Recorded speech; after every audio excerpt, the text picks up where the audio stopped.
Well, Happy New Year, everybody. Happy New Year. Happy New Year. Happy New Year. New Year. I'll you this way. So they can my dinner while we're doing this. On into the picture. All right. Because I'm blocking you. Oh. All right. So hello, everybody. So I guess we'll go ahead and get started. I was trying to see what representatives we have. We have Terry. Who else do we have? We have our new representatives. Martha Zapata is here from District 9. Okay. There's a hand wave. Sarah Maganda is back from the mayor's office. All right. Terry Hoskins is here. Okay. And I'm And- Assembly Member Dr. Akila Weber. There right. we are. In person. In person. Ta-da. Please. Okay. All right. So welcome, everybody. Okay. So I'm going to go ahead and call the meeting to order. And I want to let everybody know that our meeting minutes are posted on the rolandopark.org website. And we're also recording, and we place this on Facebook, the recording on Facebook, our Facebook page. Okay. So we'll start off with dues and membership. Cheryl. So far for 2023, oops, I need to change those headers. Sorry about that. 7 members, $96 in dues, $52.26 in donations, and $148.26 in total, for a total of 7 current members. No new members so far. Early, hopefully we'll see some soon. All right, so we will move on to community announcements. So we have Lynn and Jennifer. Okay. Not sure Jennifer's here. I haven't seen her yet.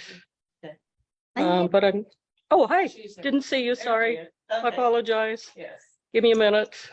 So we'll start with Rolando Park and then we'll move on to Rolando Village. Right.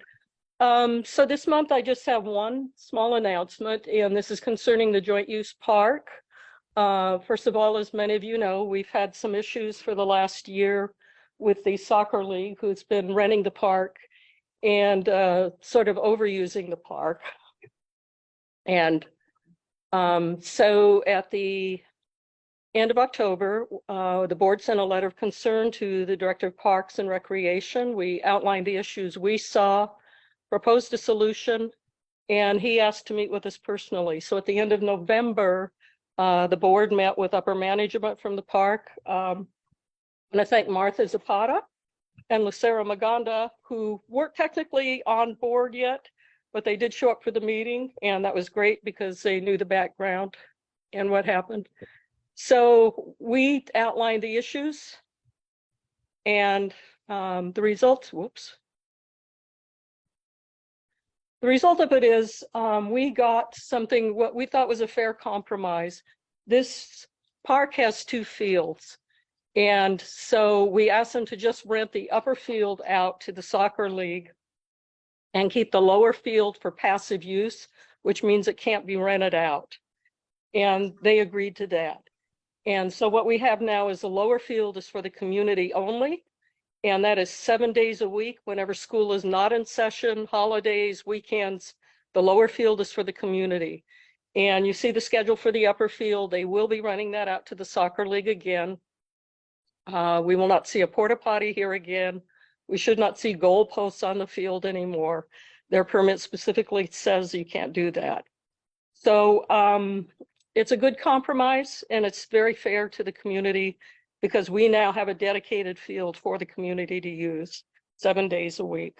Hey. Yes, I think that's a good one. Thank you.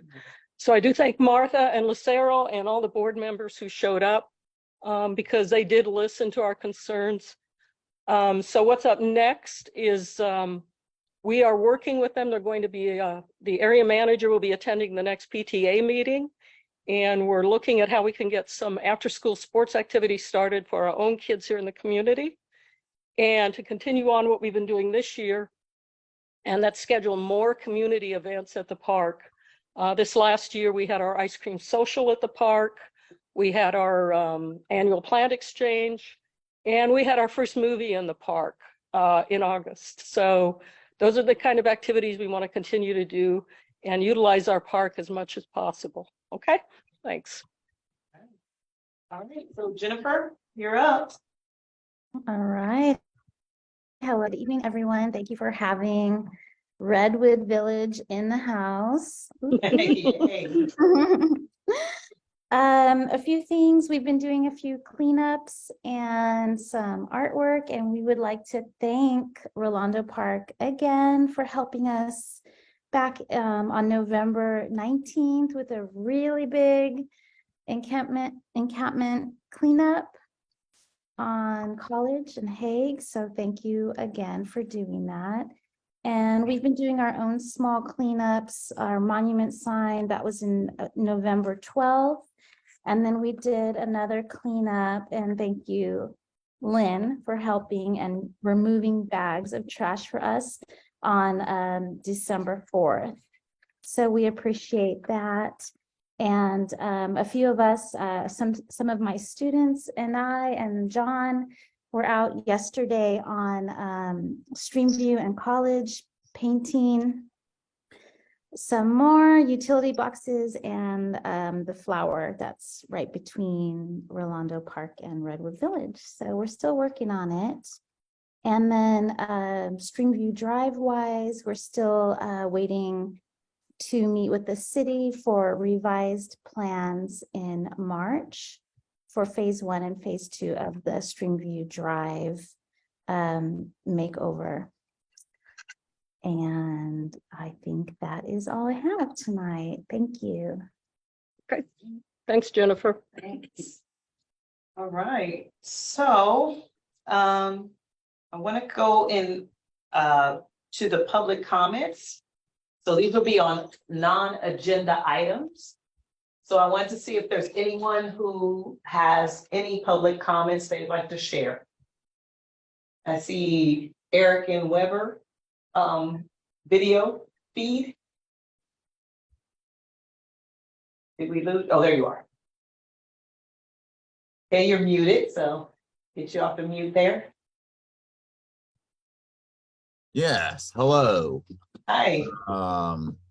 Well, I have some concerns about the streets, mainly, especially the ones that I run on every 2 days, 13.2 miles every 2 days.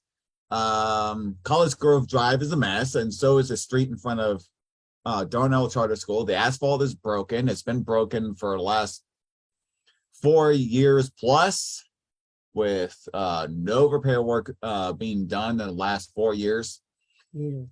And yeah, and during these last 2 years under Ty Gloria's mayoralship, I've noticed for the first time syringes on the ground, pills on the ground, pill bottles and shampoo bottles near the pills. This just was not a problem before the end of 2020. Just seems like it's getting worse and worse and worse. The compounding of the streets being broken and the drug problem, the fentanyl and all this stuff just piling up. It's just getting to be to where America's finest city is just no longer worthy of that title. Now, I do.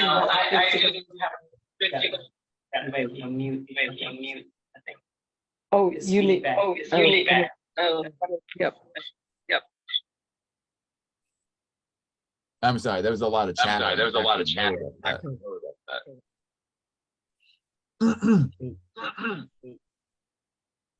Anything else you want to add, Mother? No, we have concerns for the disability population that the buses and those streets and have to walk past those things. And so, that's been part of our focus too. That's our comment. And I keep hearing these excuses of, oh, we're going to put wires and we're going to put pipes on the ground in front of the school. Yeah, well, that's no excuse for the bocce balls that keep popping up out of the ground and these trip hazards known as slabs of asphalt, tripping hazards, and also it's just not safe. also for the kids who are crossing the street from the parking lot to go to the school. So that's your comment. I think that's your 3 minutes. Yeah,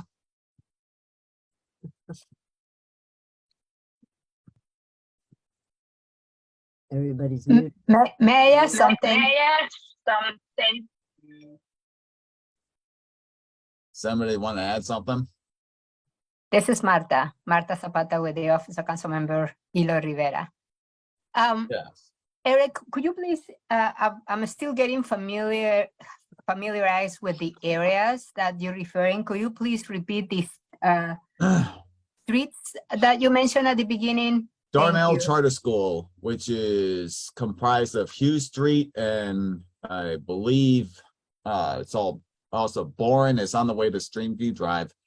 And College Grove Drive is the other street of major concern, which has continuous asphalt problems that just keep popping up nearby the College Grove Yeah, Shopping that's Center. Where did you find the bullets casings too? Near Joyce Lake, I found 2 years in a row around, yeah, I found 2 years in a row these bullet shells, these 45 Magnums, I believe they were.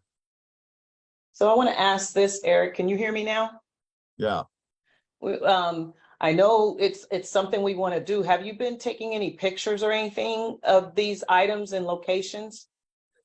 Well, Yeah. yeah, and also turning the shells into the law enforcement and in the called the non-emergency line and told them about the pills on the ground.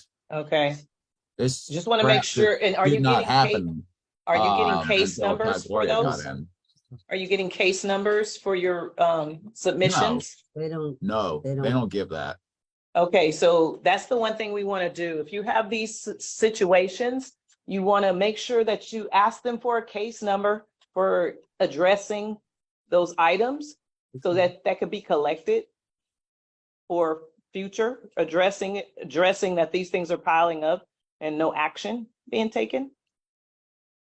And University Avenue, the San Diego side sucks too. Yeah. Oh, yeah. Okay. So That's yeah, not that would good be for bicycles. Yeah,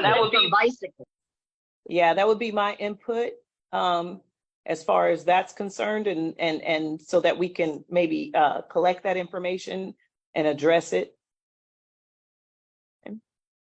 Okay. Okay. Let me move on to All right, I'm gonna get my beer now. Thanks for to chatting. Nadine. Or Nordine. Nordine, I see your hand up. Yeah, can you hear me? Yes. My comment is mostly about the illegal dumping that we see on Streamview Drive nowadays. And Jennifer has a few pictures that I sent her because I'm not in front of my computer.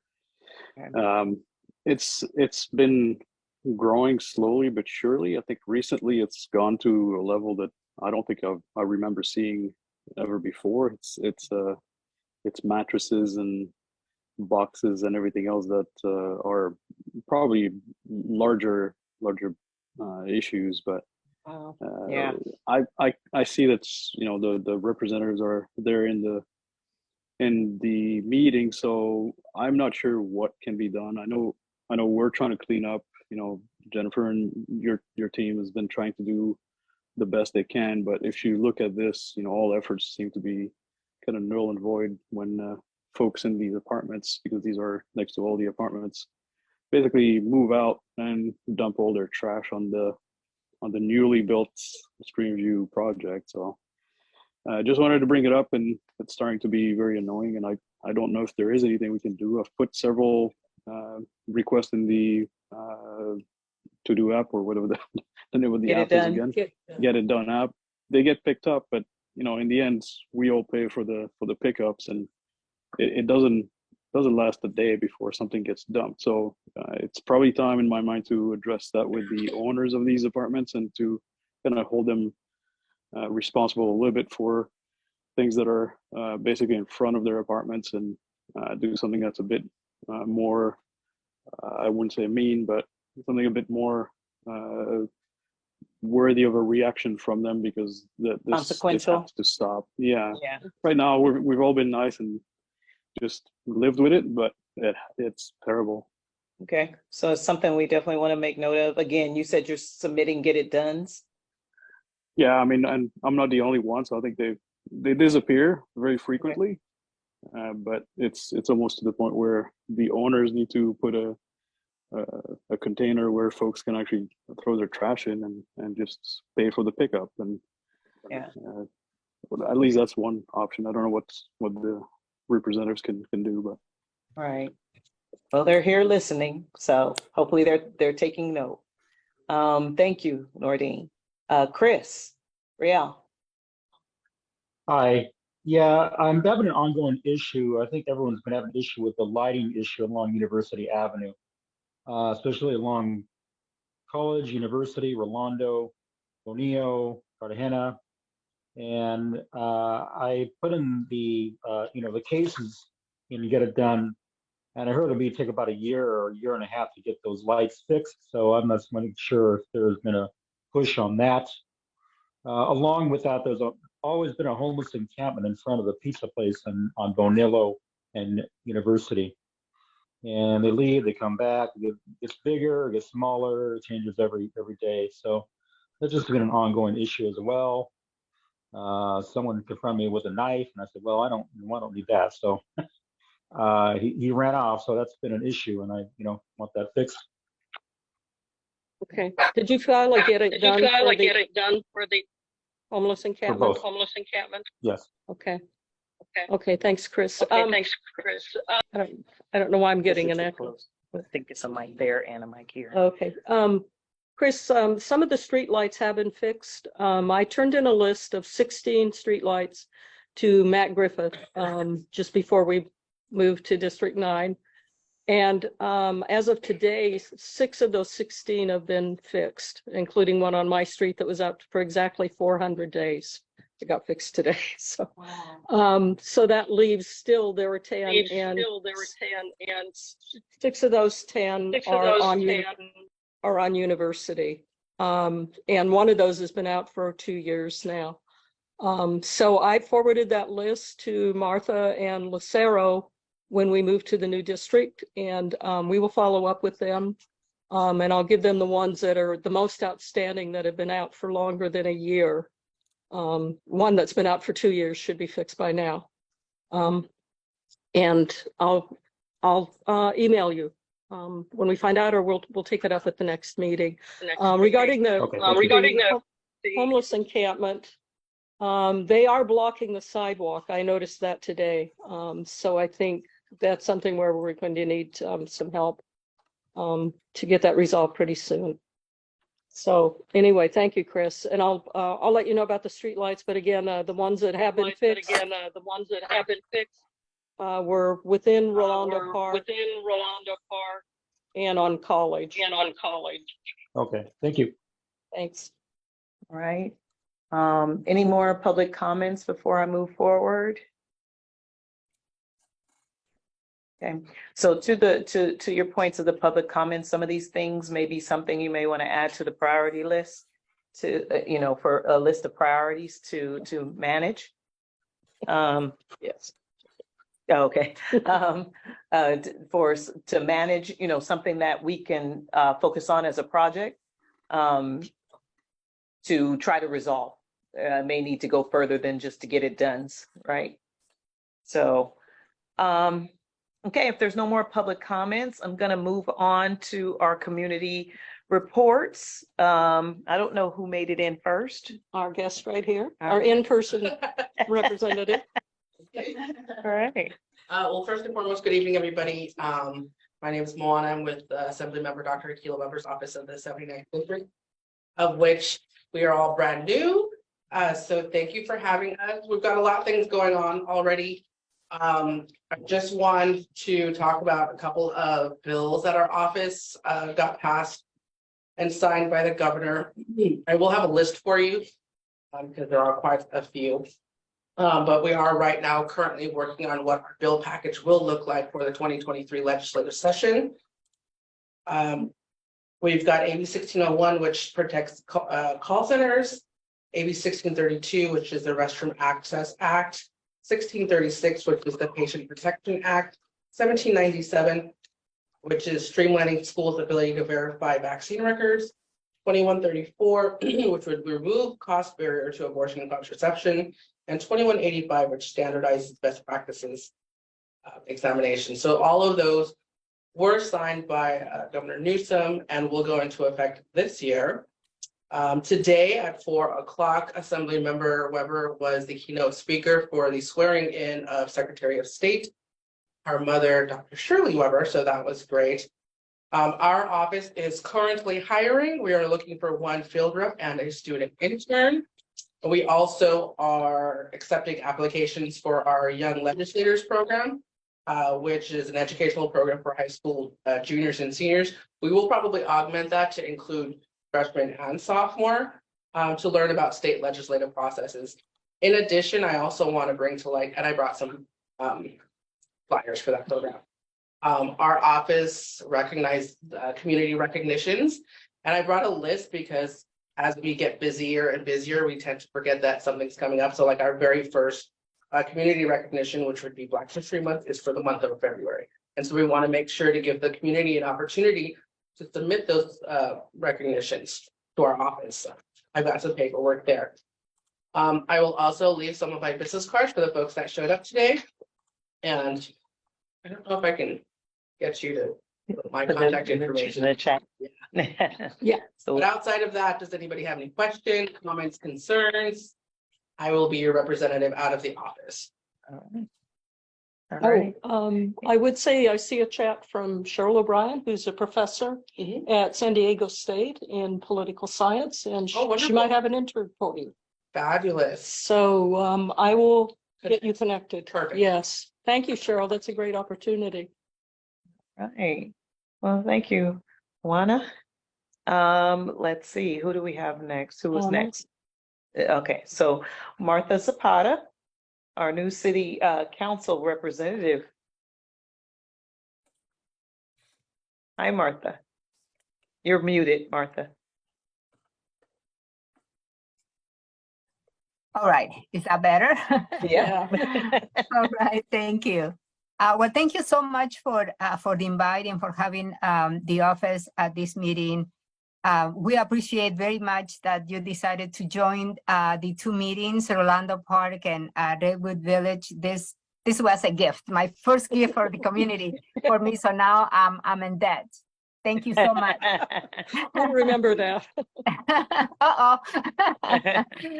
I think because the communities, I've been driving on and off, and the community is getting familiar just with the feeling of the community and the streets, and that I think it makes a lot of sense to have them together, not only because they're two different night meetings into one, but it almost seems like it's one community because the problems are very similar. That's what I've been seeing.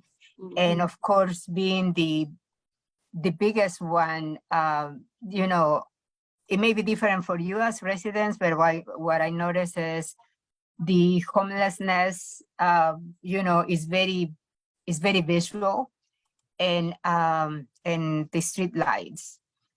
We are homelessness, as you know, you've been dealing a lot longer than I believe many people that I know, many communities that I know for such a long time. That is a very, very an uphill to walk through, but I wanted, we at the office are working on some ideas that it's not going to fix them, but hopefully alleviate some of that. And once we have a lot of a well-planned, put together plan, I will be sharing it. It's not a fix, and it's not something that it will go away, but I believe, baby steps with this problem that we've been dealing as a community residents for a very long time. And I appreciate your patience and your more patience but we'll, I'm ready to advocate for you all and to work on those problems along with you. It's a new problem for me. I didn't have this before, but I did have other very serious problems in the communities that I represented earlier. But we'll walk through this together, and I will walk with you together. And I noticed that you've been doing some cleanups. I don't know if you do them regularly or just on the as needed basis, but I want to, like I said, I want to walk that journey with you. Please, when you have those events or when you have any ideas, please, call me, let me know. Let's bounce those ideas. Some of them are good and doable. Some of them are very good, but unfortunately not as doable. But I believe we need to explore each one of them. One of the that's one thing that I want the residents of Orlando Park and Redwood Village know that I'm all yours. I really want to, my intention is for you to know that I'm here to make a difference for you, with you, and for you. And please don't hesitate to send me some ideas that you might think are crazy. They may not be so crazy because I would like to try just about anything. And you as residents know the solutions better than we in the city can. So please, no idea is a bad idea. I'm willing to play with them and to try them and all that. So I would like to also be a partner on doing not only the street cleanups, if that's what the community is doing, or bigger community cleanups where we have containers and we help our residents who don't have transportation to take their stuff to the landfill. I know those are very, very helpful. Those are things that the city and our office can help. So I want to use every tool that we currently have to make a difference in the community. And because compared with the problems that you guys have to deal every day, those are easy and to do. So they're a lot of work, but they're easier to do. And any issues that you see out there, please, we need to know. Please don't assume that because they're out there and they're obvious, people had already reported or we know about them, because we don't. We really need to hear from you. And like I said, if I need to do a tour of the community, if any of you are willing and available to walk me through the worst areas, I'm more than happy to do it, because I'm very visual. So that's how I really take it in when I see things, and sometimes I wish I didn't because they stick in my mind forever. But that's just the way that my brain works. So please use me. Don't abuse me too much, but I'm here. I'm here to help. I'm here to help. And ways of updates. We have the state of the city this Wednesday. Mayor Gloria will be his, oh my gosh, his third state of the city already. It's going to be at the Civic Center, 6:30 p.m. It's a free event. And I believe, if you guys never had the opportunity to attend, I think it's a very good civic experience. Just to be there surrounded by people that we care, know what's going on in the city. That's one. Another one that thing that we just found out, that the environmental services they're going to start distributing the containers for the organic waste and in green containers. They're starting this week. I don't know how they chose the way to distribute things, but they're going to start by zip code. The ones that they starting with is 92102 and 92105, I believe. No, 12113. So they're going to be distributing 15,000 containers this week. And they're going to keep doing a week at a time in different areas. And yeah, so get ready. Organic waste it's coming to our doors. What else? I think I'm going to give an opportunity to Lucero and others to share and give their updates, but I'm here to help. Please let me know. I will put my contact information on the chat, and I would love to hear from you all. Thank you. Thank you, Martha. All right, so we'll move on to Lucero for the Mayor Todd Gloria's office. Hi, good evening, everyone. Happy New Year. Happy to see some familiar faces on here. Lucero Maganda, Office of Mayor Todd Gloria. Just wanted to follow up on a couple of updates. Like Martha mentioned, we will be having State of the City this Wednesday. It'll be the third State of the City. Highly encourage you to, if you can't make it in person, we will also be live streaming for folks who aren't able to come in person. I know it can be a little tricky to get downtown, so highly encourage you all to tune in so you can hear directly from the mayor on the work that's been done over the last year. Additionally, wanted to share some updates regarding the streetlights. Like Lynn mentioned, there are some streetlights that have gotten repaired, and my colleague Matthew had been working on following up with staff on the status of those pending. I wanted to share that Transportation Department does share with our office of the mayor and the council offices a tentative monthly repair schedule of where they are going to be throughout the city, given that there is a citywide backlog of streetlight repairs. As many of you know, the average streetlight has been off for almost 2 years at this point. So it's something that we are experiencing throughout the city. Given that that is the case, the department works alongside the Performance and Analytics Department, so PANDA, who works with Get It Done app data. So it is important to keep submitting those reports.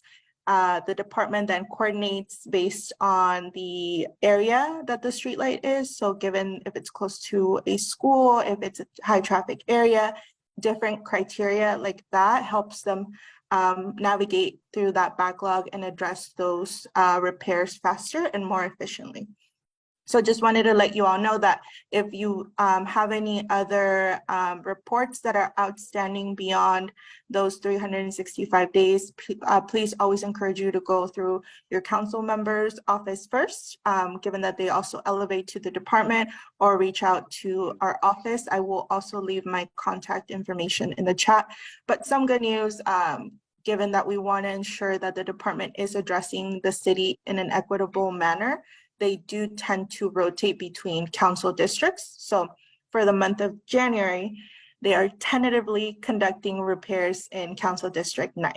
Again, the word tentative because that depends on staff availability, weather conditions, complexity of repair, among other issues. So just wanted to share that with you all. That is good news. It's slow but steady, hopefully. Additionally, I know that there are homeless concerns, like many areas of San Diego.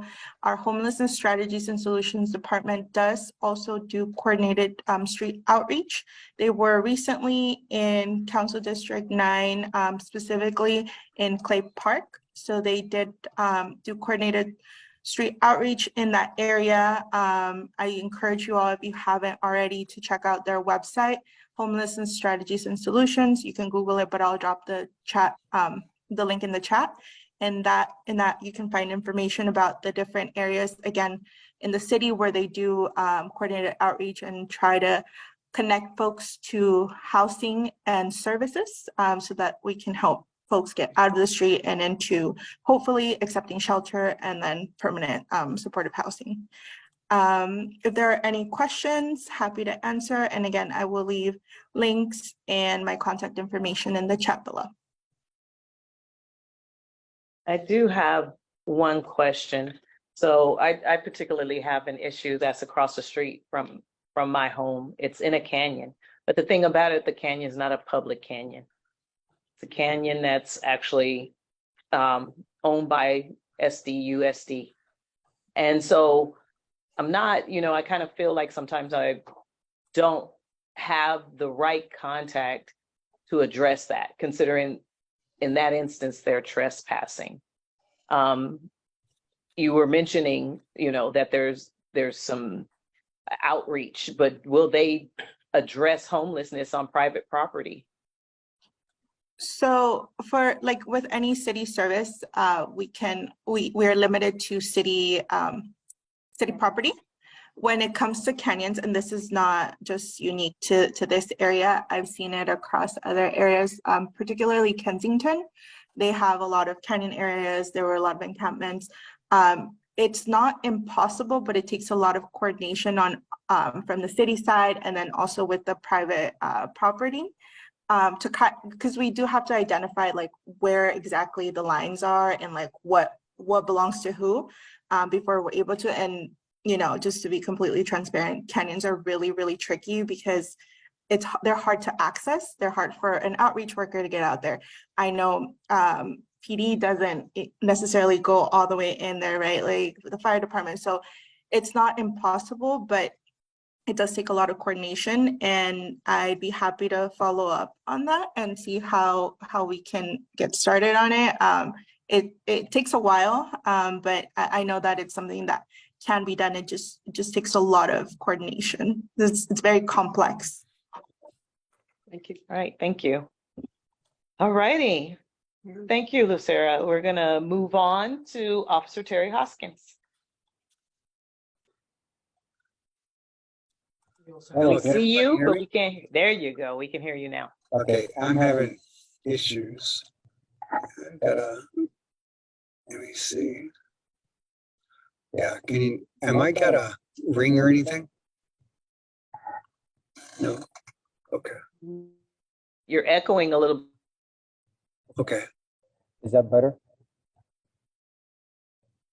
Is that any better or no? I think you need to turn it up a little bit. Okay. No, oh, can't hear you. Is that better? Yes. Yes. Okay, Yes. am I still echoing? No. No. No. Okay, hang on.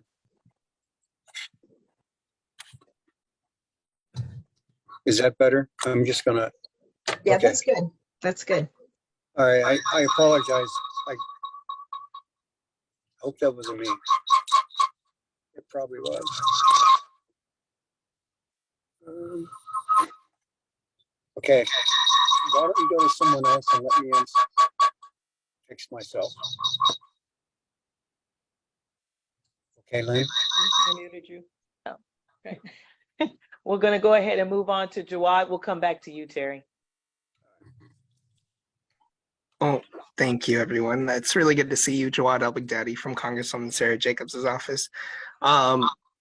Terry, before our good friend Moana actually warned me that we're on a projector in that big room, so all of our mistakes are magnified. I kid. But my name is Jawad with Congresswoman Sarah Jacobs' office, and it's really good to see all of you again in this beautiful new year, very wet new year. But I just have a couple of updates for you from the Congresswoman's office. If you've been tracking the news really closely this past week, you can understand that almost nothing has been done in Washington, D.C. Because of and if you didn't watch, essentially there was a leadership fight within the opposition party in Congress. And so the Congresswoman wasn't actually able to be sworn in until midnight on Friday. I believe that's when they finally were able to finish the vote. The Speaker of the opposition party won by one vote, and then so in Congress, a Speaker has to be elected so that they can swear every other member in. So until that Speaker was elected, there were no members of Congress. It's a very, very funny institution sometimes. You know, to gloss over that a little bit, I'd like to focus on the accomplishments at the end of the last legislative session that we were able to get done before we handed the House over. And some really great stuff, because it's been a while since you've heard from me. We were able to finally get the Rolando Post Office officially renamed through an act of Congress. Now, just to kind of explain how that process works to name a post office, to rename a post office, you have to have the support of every single member of your congressional delegation, Republican or Democrat. So in California, that was 53 members that needed to be on board. So what our office did was secure the support of 53 congressional members, bipartisan, before we introduced the bill in the House of Representatives. And that's to rename the Rolando Post Office as the Susan A. Davis Post Office, in tribute to, thank you, in tribute to Congresswoman Susan Davis. And not to brag a little bit, I did work for her. In tribute to the 20 years plus of public service and the trailblazer that she was in our community. And, you know, not to say that Andrew Jackson won't be missed. And in additional sense, the other things I really wanted to focus on, we did pass a full year funding bill for the government before we passed it over. So no fear of shutdown until probably next summer. But some of the things that we're really excited about that we passed in that bill, the Congresswoman was able to secure more than $16 million for 16 San Diego projects that spanned the former 53rd congressional district. A lot of that was focused on childcare. So, and I'm not going to go over everything on the list, but I want to highlight some of the things that we've been able to do, really great things. We secured $100,000 for a adulting for high schoolers project. It's kind of like a pilot project to engage students in career preparation and life skills. We secured $220,000 for San Diego County's behavioral modification program for at-risk youth. We were able to get $2 million for the City of San Diego's Municipal Workforce Childcare Pilot Program. So what that is the City of San Diego is running a program to provide childcare for its employees. And that's going to be a way to retain talent, because, you know, from what we know, too many families are paying more than 40% of their income on childcare. And that's if they're lucky enough to find the availability. So a lot of this stuff is going to be focused on families and childcare. We were able to secure, along with the rest of the members of the congressional delegation, $3,750,000 for San Diego County's new twin-engine firefighting helicopter, $500,000+ for San Diego State University's Bridge Early Childhood Mental Health Program. So a lot of really great projects, and those were just projects that the Congresswoman herself was able to secure. Now, addressing in the overall bill, Congresswoman Jacobs helped negotiate a $1.85 billion increase for the Child Care and Development Block Grant. So that's a block grant that goes by formula to states. We were able to get direct funding for the Census Bureau to create more frequent and timely measures of poverty and hardship to focus on child poverty and child and family well-being. So, a lot of priorities that were able to be secured in this final end of year bill. And then, like I said, it's a full funding bill. So the last time Congress has passed a full year funding bill and not a stopgap measure has been quite a while. And it's a testament to the support in Washington, D.C. to advance on these priorities. I'm glad to take any questions and then pass it off to my good friend Terry. Any questions? I don't see any hands, so thank you, Jawad. Appreciate it. Thank you. All right, well, let's try again, Terry. All right, I'm trying it again. Is that any better? That sounds good so Okay, far. I hate when I follow my good-looking friend Jawad, because I can never talk as well as he does, and he does it so graciously and articulate, and I just bumble and fumble. I want to say welcome, Martha. You are an amazing representative, and you're going to do just great things. And both Rolando Park and Redwood Village is very blessed to have you. as their representative. So it's always good to work with you and alongside of you. Lynn, I sent them a couple of things to you ladies. I don't know if you had time to get them or not, upload them. They had the pictures for the crime stuff. Did you get those? No, Okay. I haven't checked my email since I came in tonight, Terry, sorry. That's okay. I probably did it too late anyways. It was like an hour ago. So, but I will say that every, I don't know if you can't really see that, I'm sure, right? No, yeah, okay.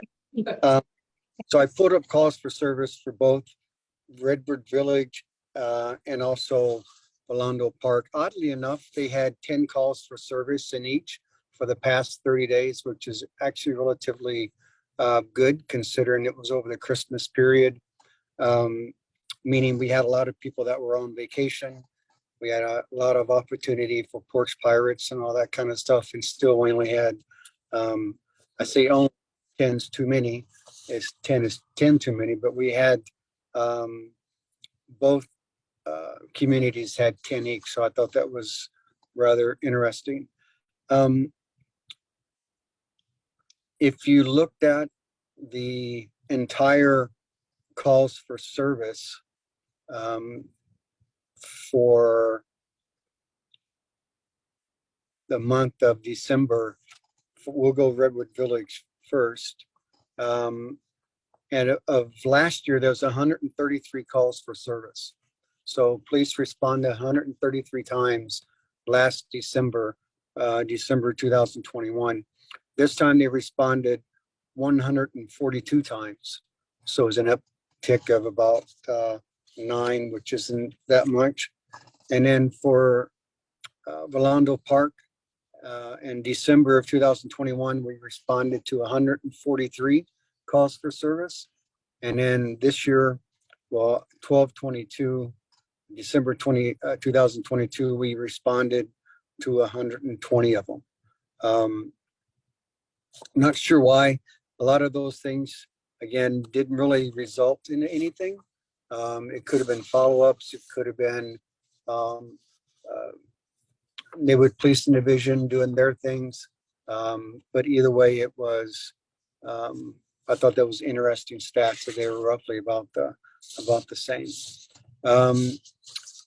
Totally for the month of December, combining both of the communities, we had 15 arrests that was conducted in the area, and we had 1 citation that was written along University itself. Our biggest, I think it was Chris that mentioned, correct me if I'm wrong, and I apologize, Chris, if it wasn't you, talking about the homeless in front of the pizza place, which is right next to just a little bit west of the Dog Society. Was that you, Chris? Yes. Okay. That's right. That individual has been ticketed, arrested, moved numerous times. For some reason, she likes that spot. I'm not quite sure why. I think it's because she goes into the little store there quite a bit, Jolard's. So I think that for whatever reason, that is a very comfortable spot for her. And we'll continue to take enforcement action.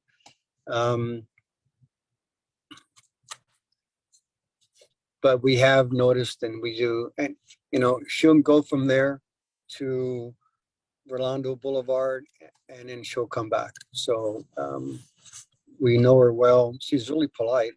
She may not be when she's under influence or something, but typically she is. In the chat, someone was talking about the Xena Canyon. Sonia and Lynn, I have been in contact with school police again, trying to coordinate a time when they can go down with me to show the encampments that are closest to, on the opposite side of the school. So I think that's where the bigger encampments are. I think it was Judy that lives off of the street, skips my mind at the moment. But I think we went from her backyard and was looking for it. And I think that's their biggest ones because they're way down in the canyon itself. But school police is aware that it's unified responsibility to clean it up. And I know the community does that all the time. You guys are awesome with that. I still kind of busted their chops on why they haven't participated when the community does it. Just so you know, I did articulate that with them, but hopefully we can get that sooner or later. They're trying to figure out how they're going to get it paid for. Kind of like when the city does their cleanups, they either have Alpha Projects or someone come in with them, environmental services, and they pay it that way. So we're hopefully that the Unified can do the same thing. It's just getting them to come up with the dollars to do that. I also asked that every community give me one, I think it was one thing that they'd like to see me try to accomplish or help them accomplish in 2023. So if you haven't sent me that in, please go ahead and do so, Jennifer. And then if you got any recommendations from Redwood Village itself, please do that. And then I will be starting my coffee dialogue hour back up again. So at the Mission Brew, hopefully I'll get all my flyers and stuff done, and I'll send that out probably by the end of the week. So before I mess this thing up even more, it's always good to say, I haven't seen you, ladies and gentlemen, since last year. Like, where have you been? Very funny. Well, that's a good lead in, Terry, as far as priorities. So thank you to all of our community representatives this evening. We appreciate you coming and providing us information and listening. So what we'll do now then is move on to our priorities. So then how do we want to do this? Hang on, because I actually wanted to do some updates. Okay, so we're going to review and do some updates on we're going to talk a little bit about 2022. Yes. And what we've had last year and the things we were able to address. And then we'll move on to hearing about some input on what you would all like to see addressed for 2023. All right. Hang on just a second. And FYI, some of these projects, sometimes we need a little, some volunteers. So of course, whenever you have any amount of time you want to help, it doesn't have to be a long-term commitment. You can volunteer for an hour. We'll take it, right? So just let you know. And we have volunteer swag this year too. We have t-shirts. Oh, okay. So real quick, we just want to start with our priorities from last year and update those. And then we'll look at where we are on those and then look at new priorities for this year. So once again, traffic calming and pedestrian safety continue to be major issues here. For those of you who might not know this area, and I'm sure it happens in Redwood Village at all, too, we have a ridiculous amount of cut-through traffic between the 94 and University and beyond. And so since 2017, we have been trying to get some help from the city. We finally have funding for it. We will see some radar speed signs put in this year at 3 places that were actually called for 7 years ago. So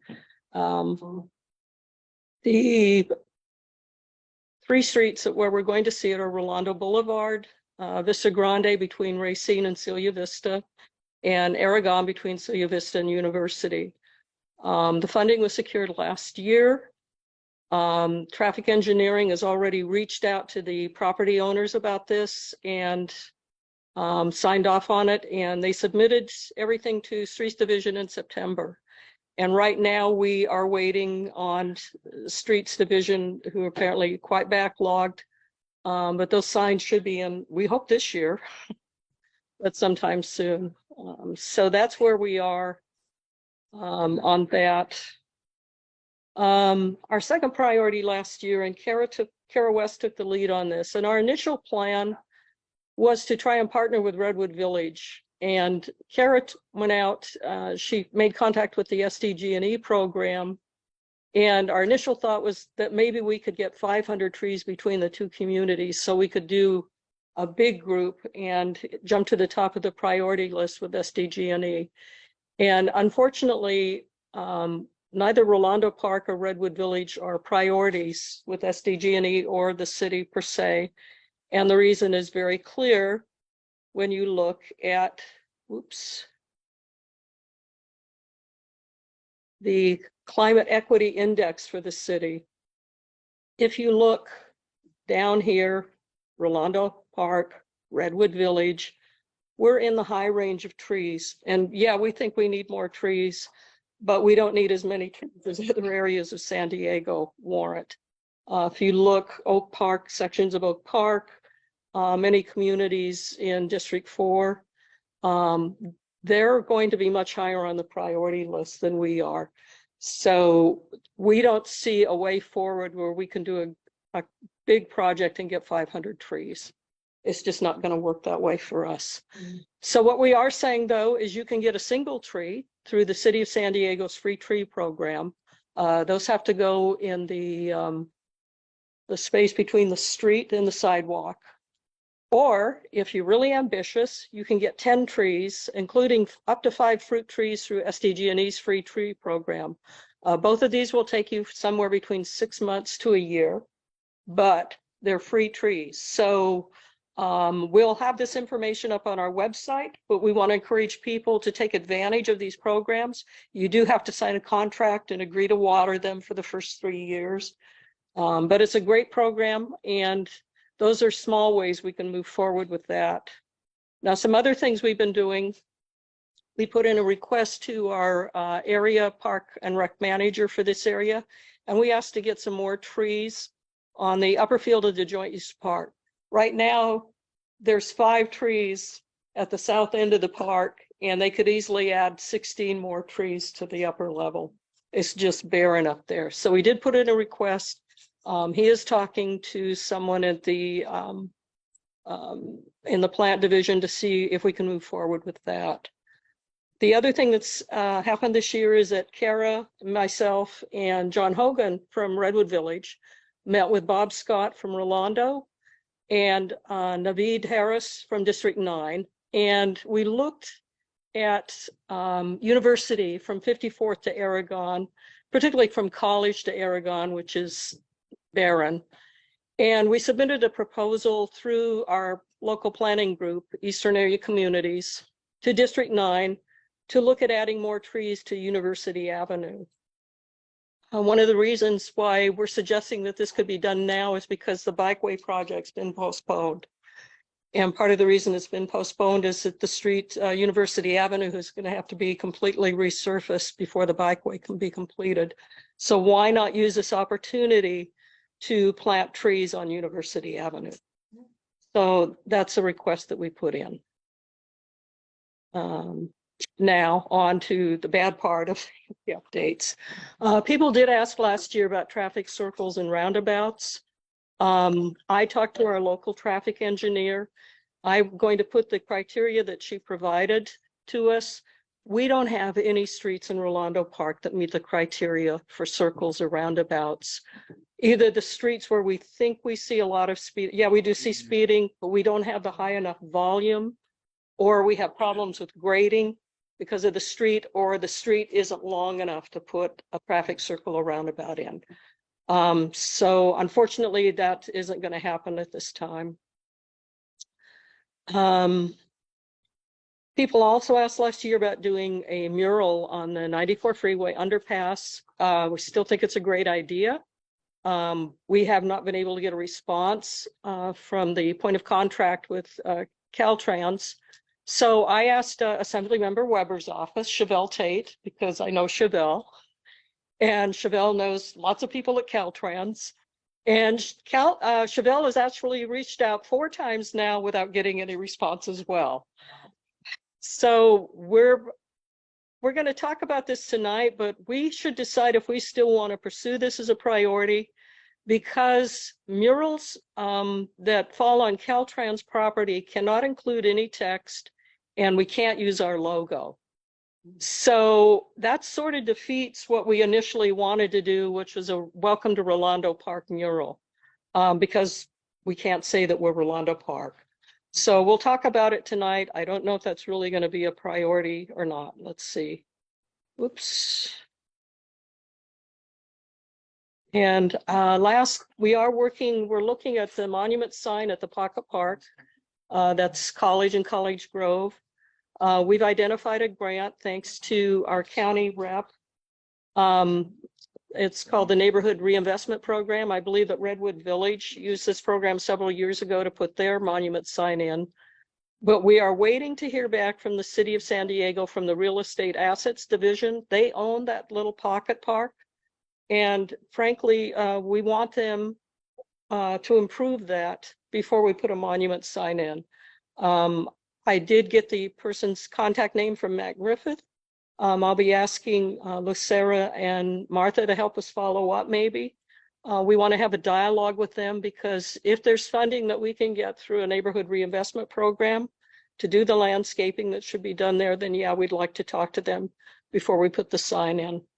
Okay, so let's move on to the real stuff, which is what we want to talk about for this year. Right.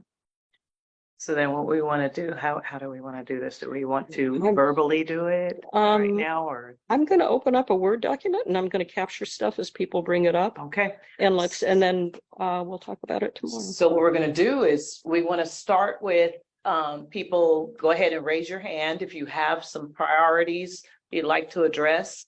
Now, one note I want to make, I know homelessness is an issue everywhere, but probably not something can be tackled at our community council level, right? So these are kind of projects that we can, our community representatives can help us to accomplish, right?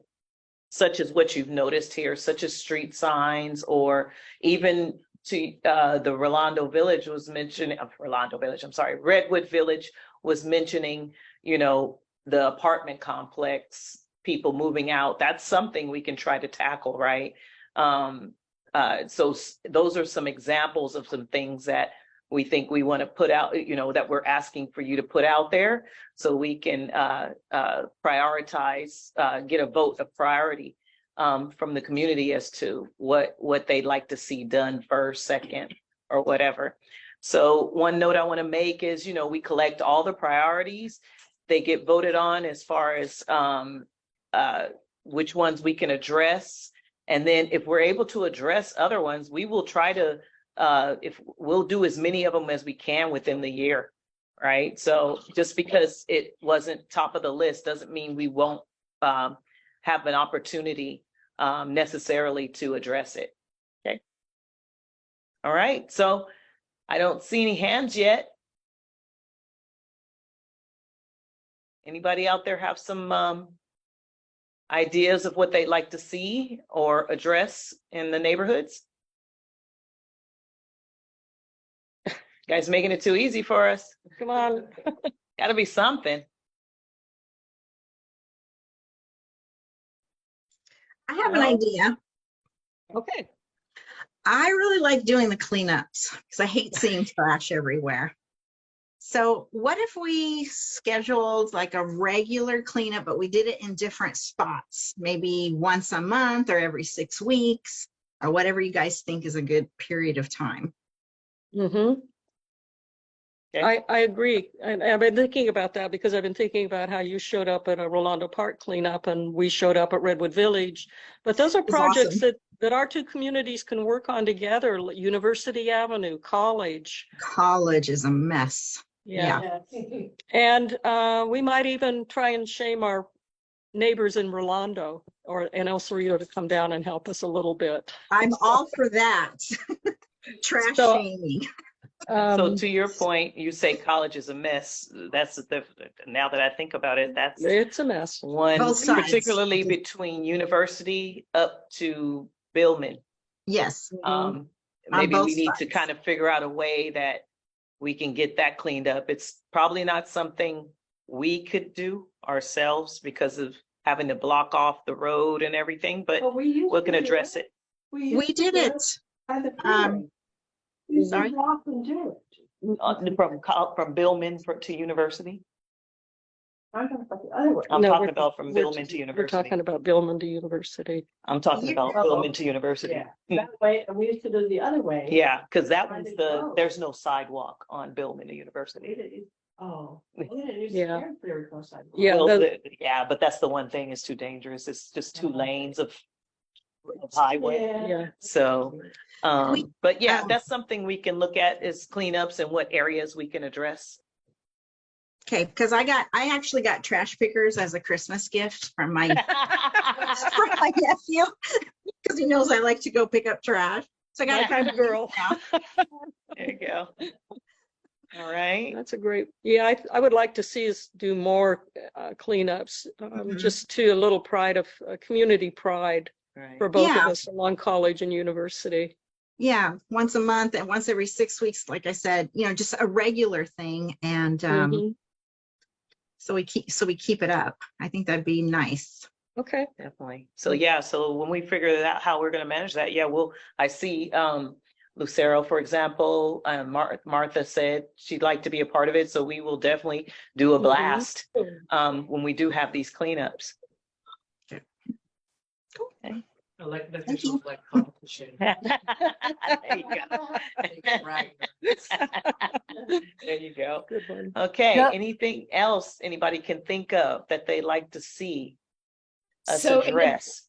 in addition to the cleanup of public places, is there a way of making our neighbors clean up their the property in front of their homes, like the street? I mean, I actually saw a street cleaner a couple of days ago, or maybe even a week ago.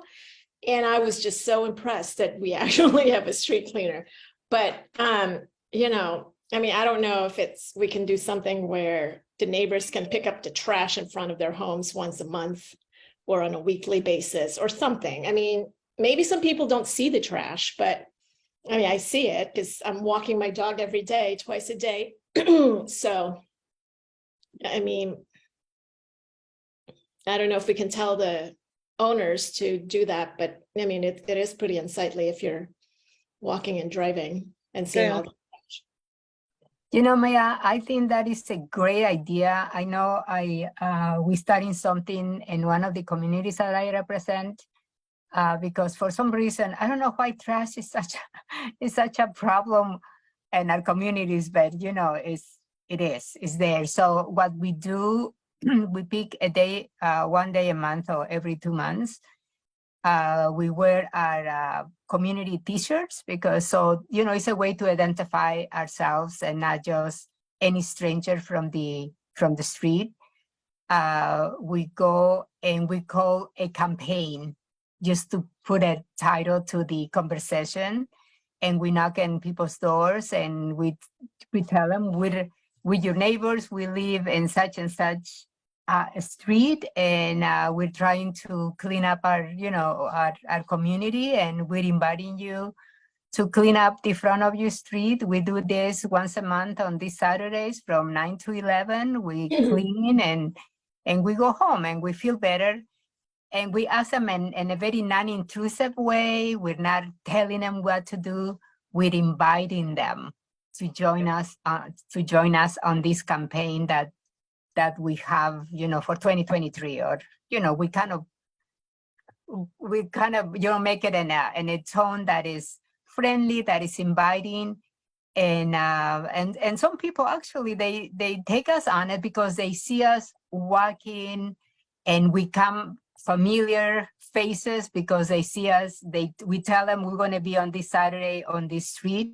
We actually do it. And, it's a way to gain that trust that we're so, that is very difficult to gather, but with consistency, of course, they had to see us. We don't go on the first day that we're out. We've been doing it for some time. So that people are actually, they look at you funny and they said, what do you think you are? But eventually they kept seeing us, and they actually, some neighbors, they starting to turn. So I think, human nature, they have to really see you do it first, and then they said, I guess these people are really serious about what they're doing, and that eventually they do their thing. So I really encourage you to do it, and whenever you guys decided to go out there, I'll come and knock doors with you, because it works. It doesn't. It kind of doesn't work on the first day of this, but eventually does. So let's try it. I'm one for trying different things, because different things work for different communities. Exactly. That's a great idea, to kind of make it a campaign and involve everybody as to this is what we want to do for Rolando Park, and not particularly point at anybody specific. Just ask everybody. So very, very good point. Very good input there. Yes. Redwood Village too. Pride. On the same subject, something that worked really well last year, there was two events where they dropped some trash containers on Streamview Drive, and I think that kind of allowed people that had a bunch of things that were in their front yard, didn't know what to do with them, to basically drop them into one of the several containers. They were full within, I think, the first hour. I think they had 3 of them and they were full. And if you woke up at 8 o'clock, people were putting things next to the trash containers. I don't know if they're trash or garbage or whatever they are, but these work real well. And then one of the other events was a day where you can just drop it in front of your house, and they picked up large pieces of trash that people would have otherwise put somewhere in the middle of the street. So if we can do that again more often, that's great. Yeah, we fortunately get I Love a Clean San Diego for the Xenia Canyon. So that's when we do get the opportunity, and we've had that twice a year, a couple of times. Couple of years we've had it twice a year. Yeah, but normally just once. But normally once. And to your point, we have the large dumpster. So once we're done cleaning the canyon, we let the neighborhood know to come and they can utilize the dumpster. So we'll continue that. Whenever we can get I Love a Clean San Diego, we're going to take advantage.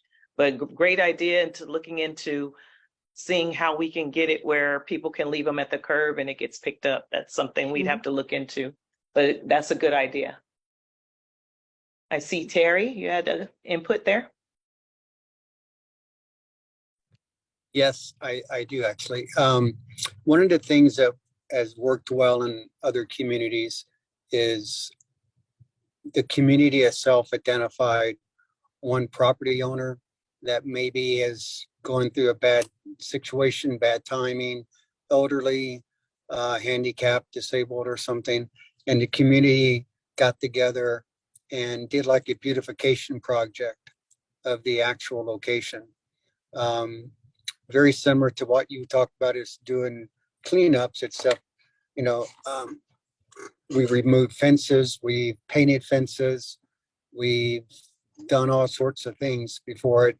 I don't know if that's something that maybe each community may want to identify in a way that it's not embarrassing. It's a way that's more of an uplift and more of an encouragement from the communities to that one particular property. Something I just kind of wanted to throw out there. It's worked well. Okay, that's a good thought. We'll just have to, as you said, figure out a way to kind of handle that to address any particular person in need. So that's a good idea. All right. Any other ideas, something towards any kind of traffic or beautification? Anything else anybody can think of that they would like to see? It doesn't necessarily have to be, cleanups or things we have to fix, but ways that we want to improve, or even events or anything like that. So I see Jennifer. You're muted, Jennifer. Got it. Sorry. Yeah, back to the mural idea under the freeway. Some ideas that we could look at include having something printed and put up, or we can have a mosaic made and printed and put up without hand painting, because I'm a community college professor in painting and public art at Grossmont College, as you all know. And I could not imagine asking my students or any other artist to stand under that overpass to work on a painting. It's not doable. So we could look at having something designed and printed and installed. My other experience, before I go on, is there anyone from the city here right now?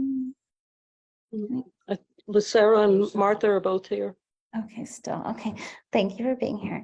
My other thing is painting around the city, painting utility boxes. Do you get permission? No, Lynn, as you know, they don't reply. So what is it called? How do you say it? Ask permission, beg for forgiveness. That's forgiveness. Beg for forgiveness, right? I'm with you. I'm with you all. I have students, I have a college. Yeah, so in terms of murals, I would look at technology and having something made and installed. And then the other thing is,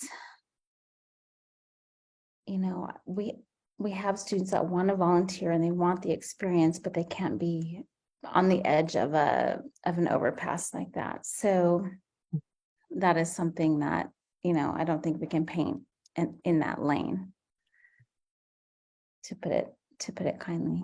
Yeah. All right. Yeah, just some ideas regarding the public art, because I love the art idea. And my other experience painting publicly is anytime there is a title of a neighborhood, as the utility boxes down by the party liquor store on Rolando Boulevard.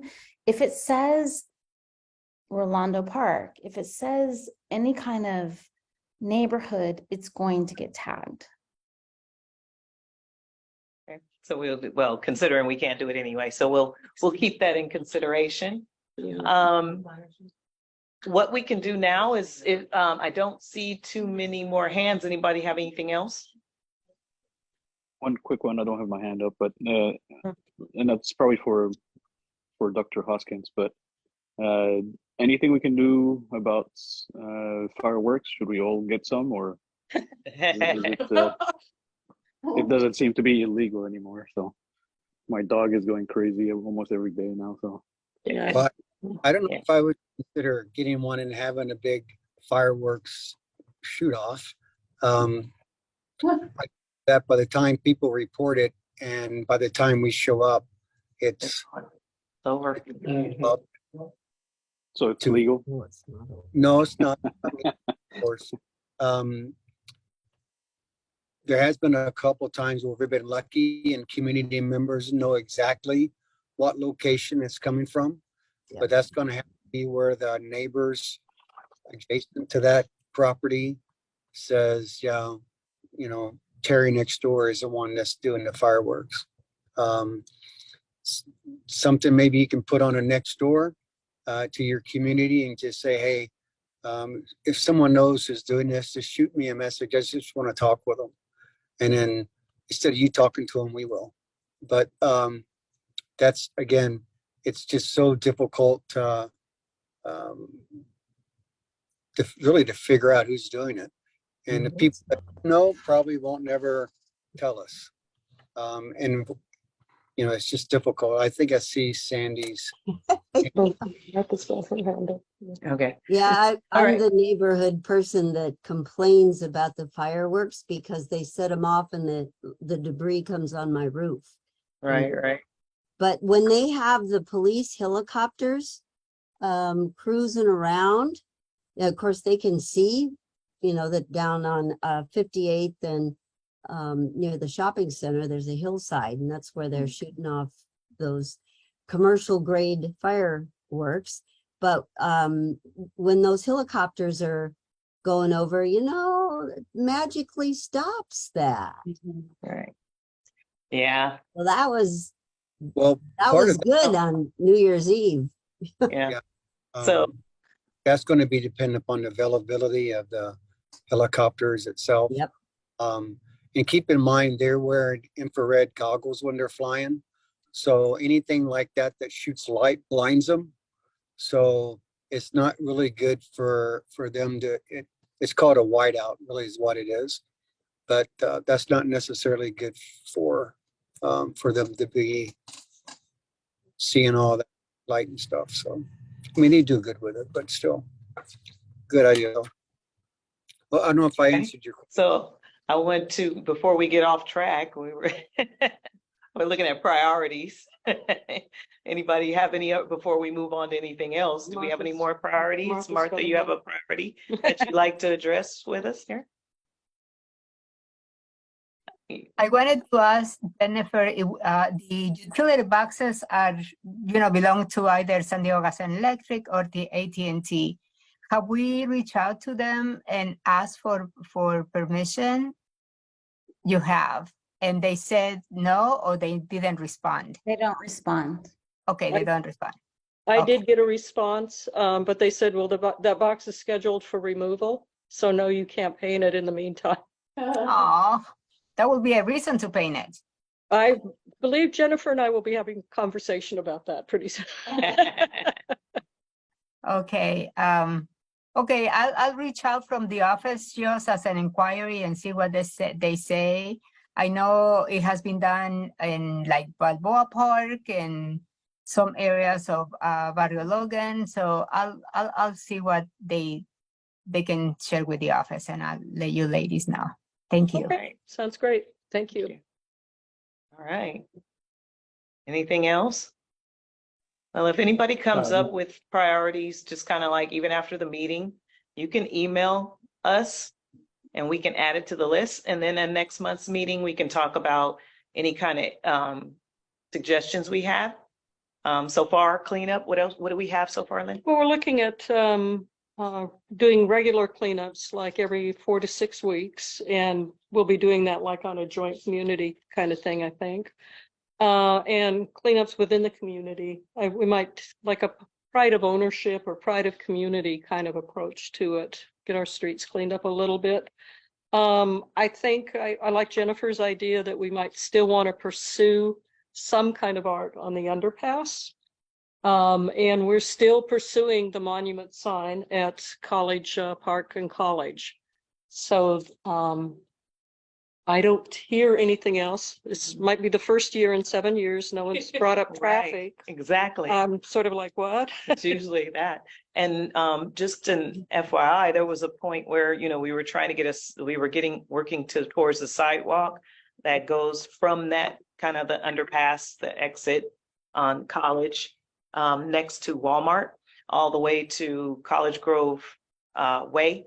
But it didn't go all the way that way, but it's going to be accomplished. So it's something we can actually take off our list, and it's going to actually go even further all the way up to Billman. Right, it'll go up to Meridian. So Or Meridian, sorry. It's AKA, also known as the Goat Trail. And over the last couple of years, we've seen the sidewalk installed from Livingston to Judy McCarty Way.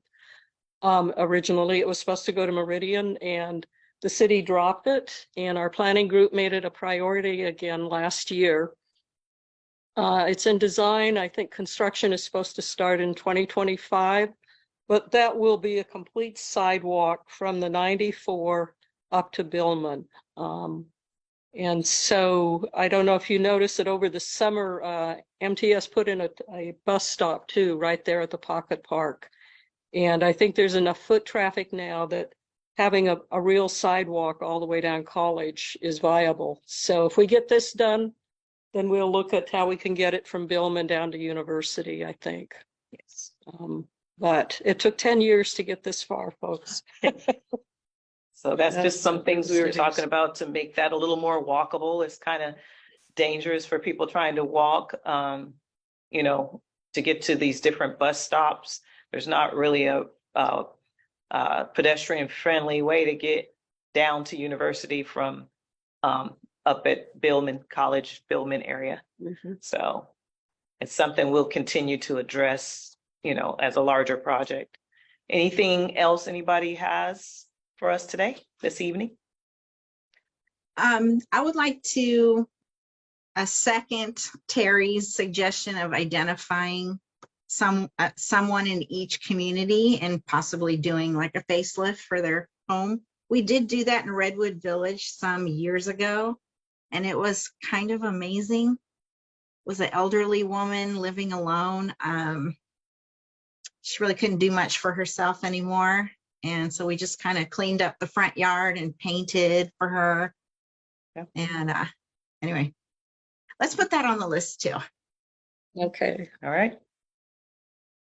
Okay. Anything else? All right. Again, if you think of anything, just shoot us an email. We'll add it to the list. We'll discuss it next meeting. So that'll be what our. Before we leave, I'm sorry to cut you off, Sonia, but in terms of the traffic, I mean, I didn't bring it up because it seems like, I mean, our community or our board has done pretty much everything, I think. So it seems like there's no solution to the speeders just to slow them down. One thing that I thought about is putting stop signs like in the middle of the street, but then again, you know, they're just going to blow off that stop sign and then just, you know, run over the people who are crossing, thinking that the people will be stopping at the stop signs. But I mean, I don't know what else could be done though, in terms of, you know, calming the traffic. But I mean, I think it should be a priority. Yeah, and I agree. We just haven't seen, you know, since the start of the pandemic, we have not seen traffic enforcement in Rolando Park. I can't remember the last time we had someone here from the police department doing traffic enforcement. And the problem now is what I see, because I walk every day as you do, Mia, is not just people blowing through, turning right on a stop sign and just blowing through that, but they're just blatantly running the stop sign and at high speeds. Yeah. So, I mean, I live on a hill, so, you know, like where it starts to go down and I could just hear people go, whoosh. Yeah. But I mean, I don't know, maybe we can think about it. Yeah. The one big thing that we found is they said ever since there's, you know, apps like Waze that reroute people to avoid traffic, that's what has increased people driving through neighborhoods as shortcuts. Yeah.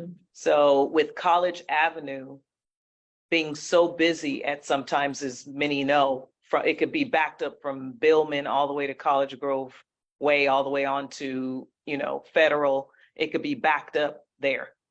And so people cut through our neighborhood to get to University or to come back up towards, you know, that area. So, you know, it's a difficult thing to address when you have an app telling you to go this way, to go faster, you know. So we'll continue to try to address and come up with solutions that, you know, can be accomplished traffic wise. I think that's just pretty much going to be an ongoing thing. Yeah. And I think, you know, the last time we had major studies done in Rolando Park was in 2017. And we did see now we're getting 3 traffic calming solutions, well, radar on 3 of those streets. So I think we should probably think about going back this year and looking at the other streets that were sort of close 6 or 7 years ago and ask for new traffic studies on those streets and see where we are again. Anyway. All right. You know, Are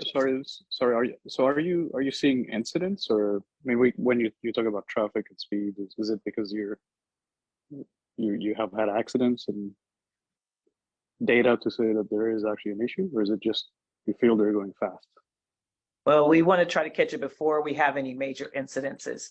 I believe there's been cars here and there who've been sideswiped before because of the speeding. I don't recall if there's been any people, any pedestrians, but we want to try to stop that before something like that happens, right? So Yeah, and sometimes it's our neighbors who do it. I mean, yes, know the car, so exactly. Well, I think everybody does it, so it's kind of a yeah. Well, except me, I drive 25 because I'm in Rolando Park. Right. I have that sticker on my car, so I still have some for everyone. So.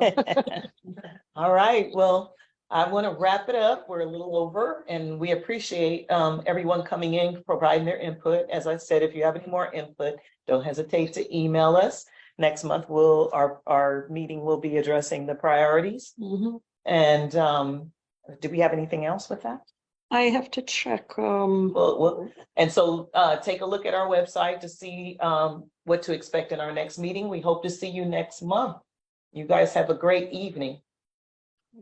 Thanks, everyone. Good night. Good night. Good night, everyone. Good night, everyone. Good night. Thank you. Thanks, everybody. Good night. Thanks for staying for the whole meeting. Yes, thank you.